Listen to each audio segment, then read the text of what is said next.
Olá, alunos do primeiro ano, tudo bem? Bom, a gente vai continuar aí o conteúdo de Biologia B, tá? Eu vou falar um pouquinho para vocês sobre poluição.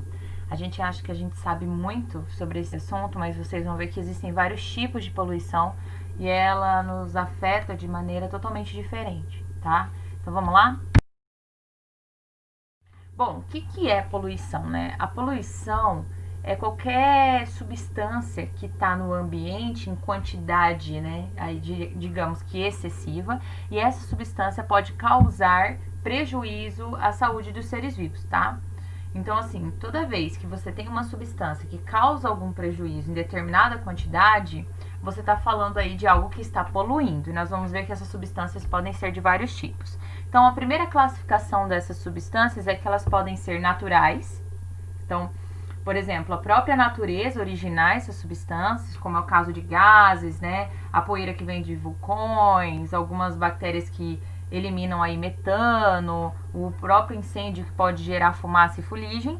E nós temos substâncias antropogênicas, que elas são eliminadas do ambiente por ações humanas, tá? Então, por exemplo, fumaça de automóvel, avião, alguns aerossóis que são tóxicos, que são eliminados por indústrias, agrotóxico, tudo isso é algo que não é natural, não tinha desde o início na natureza, foi o homem que colocou ali. Bom, como que a gente pode medir o nível de algo que está poluído? Você pega a quantidade dessas substâncias que nós chamamos de poluentes no ambiente, você sabe se o ambiente está mais poluído ou menos poluído, tá? Esses poluentes que nós chamamos aquilo que eu falei para vocês, qualquer substância que pode ser um agrotóxico, o próprio mercúrio, elementos radioativos que deixam o ambiente impróprio para os seres vivos ou que prejudicam a saúde deles. Então a gente chama de poluente essa substância que causa isso daí, tá?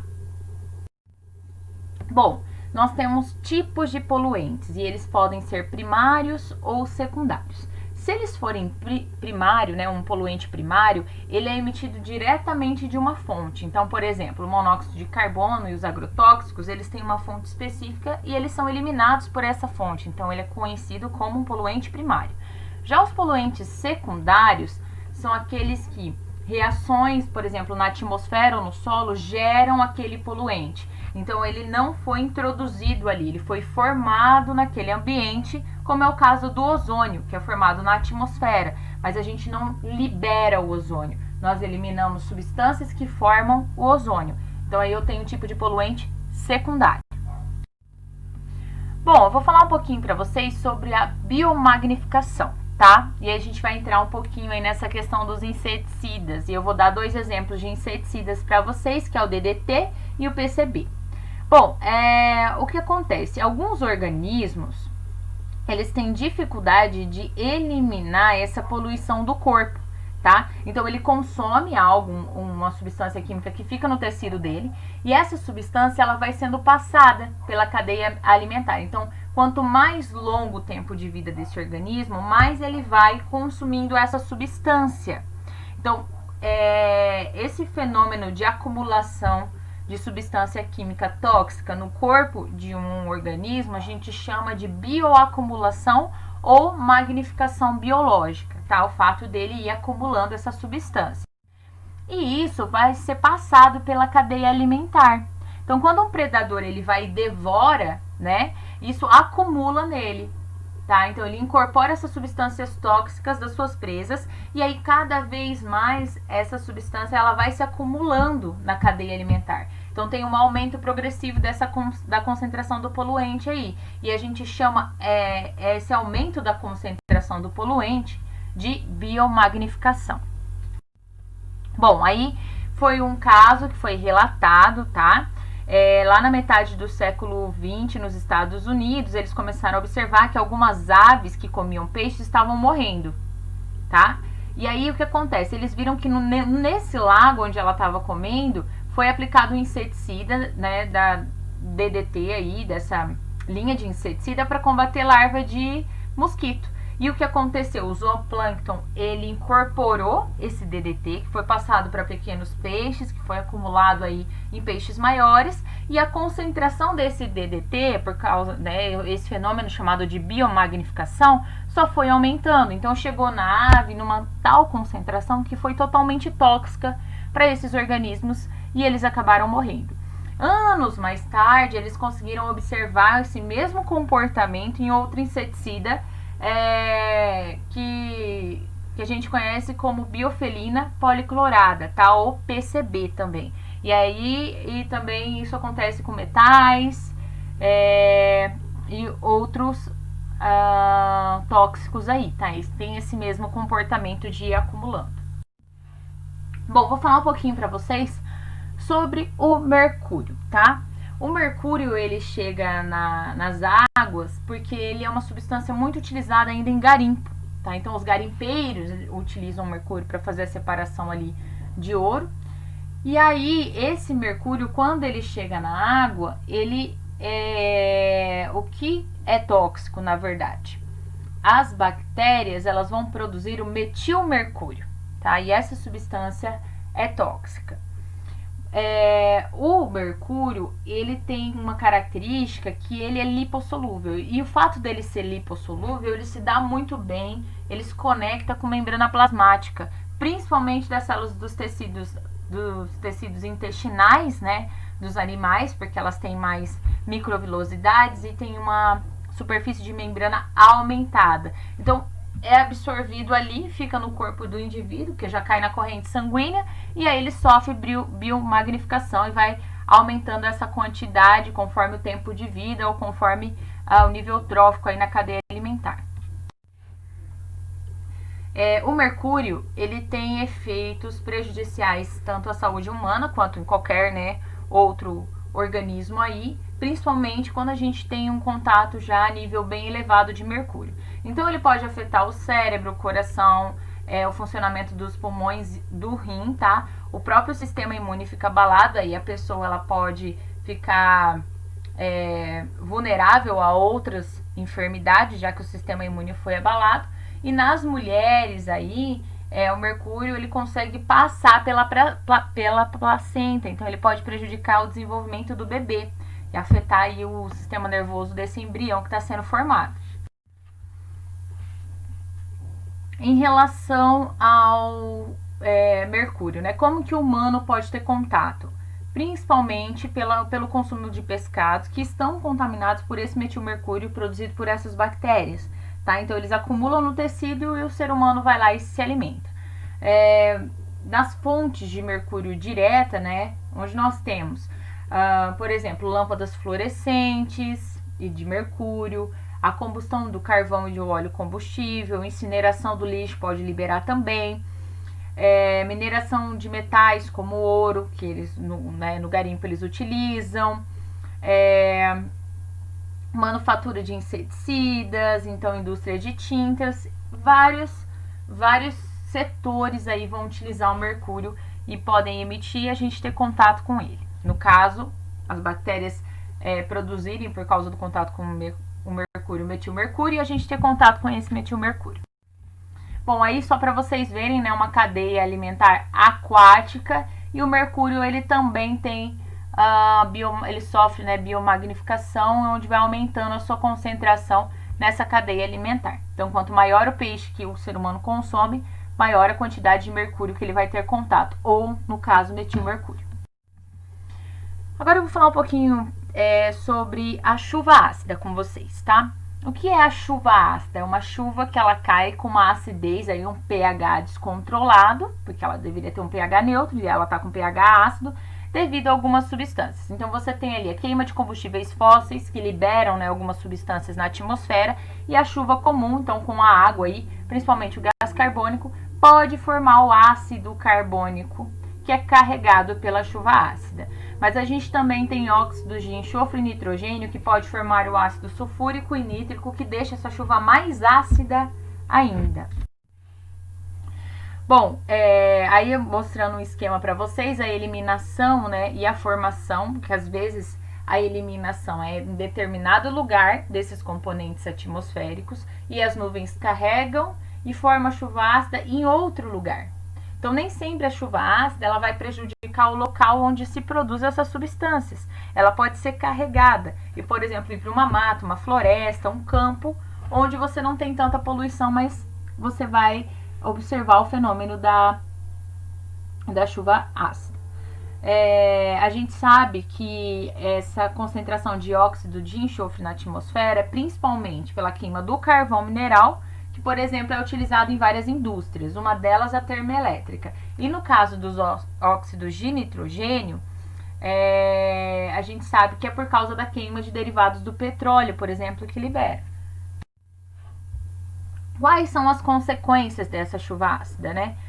Bom, em ambientes aquáticos, elas podem, dependendo da quantidade, alterar o pH desse ambiente, tá? E ficar inviável para a sobrevivência de espécies aí, desde espécies microscópicas, como é o fitoplâncton, até peixes. E o fato de alterar esse pH da água, isso vai promover a movimentação de íons metálicos, que normalmente fica no fundo dos lagos porque são pesados, por causa da sua densidade, né?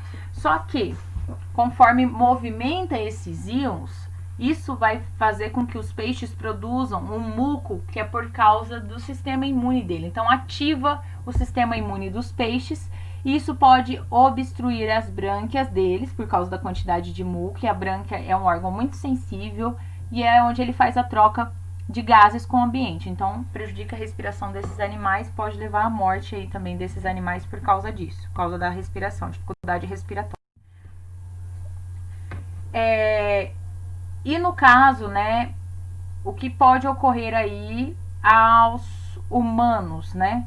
A gente consegue observar, por exemplo, a quantidade de cobre e alumínio nessa água tem maior, né, quantidade aí nessa água que, tendo contato com o ser humano, pode causar danos à saúde humana e até várias doenças na pele mesmo, tá, gente? Então, se ele consumir essa água com esse pH alterado, com aumento de íons metálicos na água, por causa da movimentação aí devido à chuva ácida, ele tem danos internos, mas se ele tiver contato com a chuva ácida, ele pode ter lesões na pele também, claro, a longo prazo. Em relação ao ambiente, né, isso também, essa chuva ácida alterando o pH do solo, também faz com que tenha esse deslocamento de nutrientes do solo. Então, eles perdem esses nutrientes por lixiviação, então eles não conseguem mais segurar, e se o solo não tem nutriente, a planta não consegue absorver. Então, ela vai acabar morrendo aí, né, porque não tem nutriente. Ou também, caindo de forma direta nas folhas das plantas, elas alteram a cera, que é uma proteção, uma cutícula que as folhas têm, que é danificada, então aí ela pode ter o contato com vários insetos e fungos que podem causar doenças nessas plantas. Então, porque o sistema imune dela foi danificado. E ela perde essas folhas e ela não consegue recuperar porque simplesmente o solo não tem nutriente. O solo está empobrecido, ela não consegue absorver esse nutriente para conseguir recuperar essa folha, produzir essa folha de novo. Então, você acaba tendo a perda, né, a morte aí dos vegetais. Outro fenômeno que está relacionado à poluição é a inversão térmica. Então, vamos pensar num ambiente normal aí. Você sabe que o ar quente ele vai tender a subir e o ar frio a descer por causa de diferenças de densidade aí, né, gente? Então, o ar quente ele vai subir. Então, a gente tem aí, ó, você tem uma poluição atmosférica, liberação de gás carbônico aí para a atmosfera, esse ar está aquecido. Ele sobe e o ar frio vai descer. Então, isso é inversão térmica, quando você tem a reciclagem desse ar. E com isso, os poluentes eles são dispersos na atmosfera, porque você tem a circulação desse ar. Quando ocorre o fenômeno de inversão térmica, o que vai acontecer? Os poluentes eles vão ficar concentrados, não há dispersão de poluente, tá? Porque o ar frio fica preso e o ar quente sobe totalmente e você... o ar quente o ar frio desce em determinada quantidade, mas você tem muito ar quente. Então esse ar quente ele fica preso ali, não tem essa circulação de ar e esses poluentes acabam ficando concentrados. Isso acontece em grandes cidades, tá?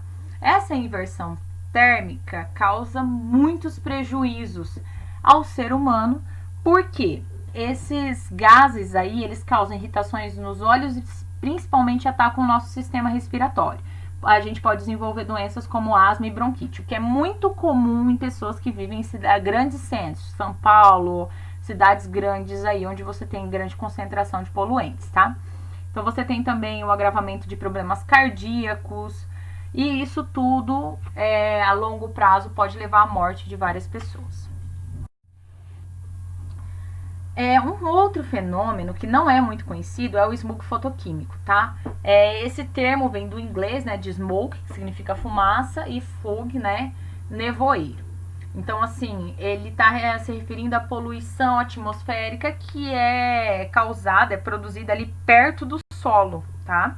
Então, você tem a produção de ozônio perto desse solo e você tem essa concentração de fumaça bem próximo ao solo. Como que é formado, né? Ele tem uma reação química bem complexa entre componentes que nós chamamos de hidrocarbonetos, que vem da emissão aí, evaporação de produtos como gasolina, solvente, insumos, né, vindos do petróleo e fumaça de carro.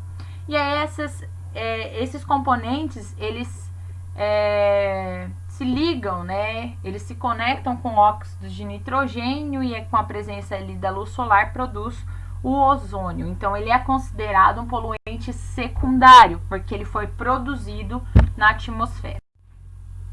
No caso aí no ambiente próximo ao solo, tá? O que isso pode acontecer? O que causa, né? Quais são as consequências desse fenômeno? Ele também vai causar irritação nos olhos e nas vias respiratórias, tá? E ele pode destruir o seu sistema de defesa das vias respiratórias, que na verdade são os cílios das suas vias aéreas, né? E as suas células que produzem aí secreção, que são as suas células caliciformes. Com isso, você não tem o seu sistema imunológico da via respiratória funcionando, você pode ter vários problemas respiratórios, alergia, rinite, amidalite, sinusite, bronquite e até uma pneumonia. Então é algo bem grave.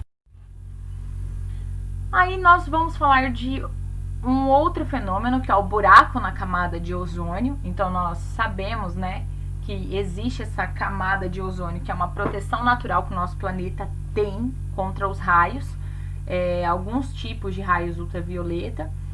E nós sabemos também que o que causa a destruição da camada de ozônio são os CFCs, ou os clorofluorcarbono, né, como é conhecido. Então, hoje nós já temos uma emissão, já é proibida a emissão aí de CFCs, a gente já tem uma reestruturação de várias máquinas que liberavam CFC, que não liberam mais, né? Mas o que isso pode causar? A gente já causou aí a destruição dessa camada de ozônio, de uma parte dela. E aí o fato de ter contato direto com essa radiação ultravioleta, isso pode ocasionar vários problemas na visão, envelhecimento da pele, câncer de pele, e a gente pode debilitar o nosso sistema imune. Essa radiação, né, ultravioleta, ela também em excesso, vai prejudicar o desenvolvimento de larvas de animais aquáticos. Então, o que acontece? Isso prejudica toda a cadeia alimentar aquática, desde o seu início.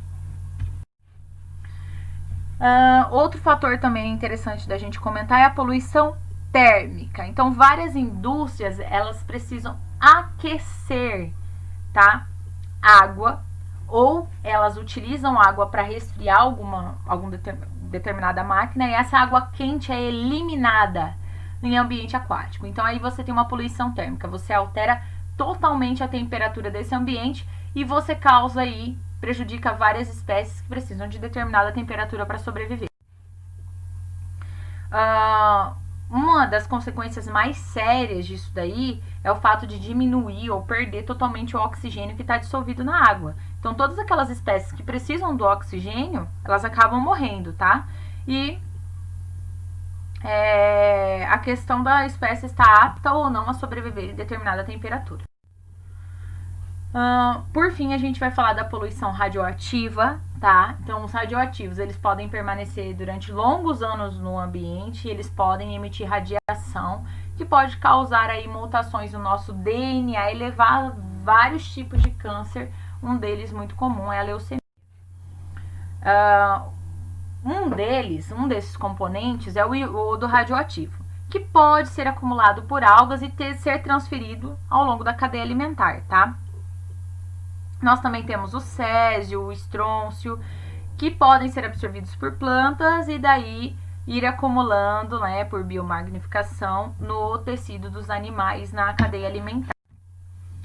Outro fator importante da gente comentar é a utilização medicinal da radiação, que é o caso do raio-x, né, que se atingir aí testículo e ovário pode ser muito perigoso e causar danos a essas células que são reprodutoras, né, as gônadas que vão produzir o gameta, e a pessoa ter aí dificuldade de se reproduzir ou então o feto ser inviável.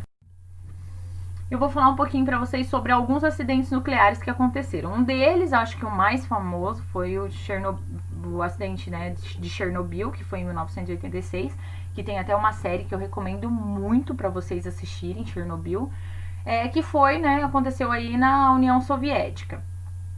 Foi um erro operacional de sistema que levou à explosão de um reator e ocasionou um pior acidente nuclear da história aí, que até hoje você encontra altos níveis de radiação. Muitas pessoas morreram na hora e consequente do acidente e foi horrível. Nós também temos um outro acidente nuclear que aconteceu em Fukushima, no Japão, tá? E aconteceu por causa de um tsunami. Essa usina ela começou a liberar grandes quantidades de material radioativo. E aí nós também, depois, em 2013, a gente ficou sabendo, né, que teve um grande vazamento de água radioativa que saía dessa usina. Então, depois, ainda ela continuou dando problema.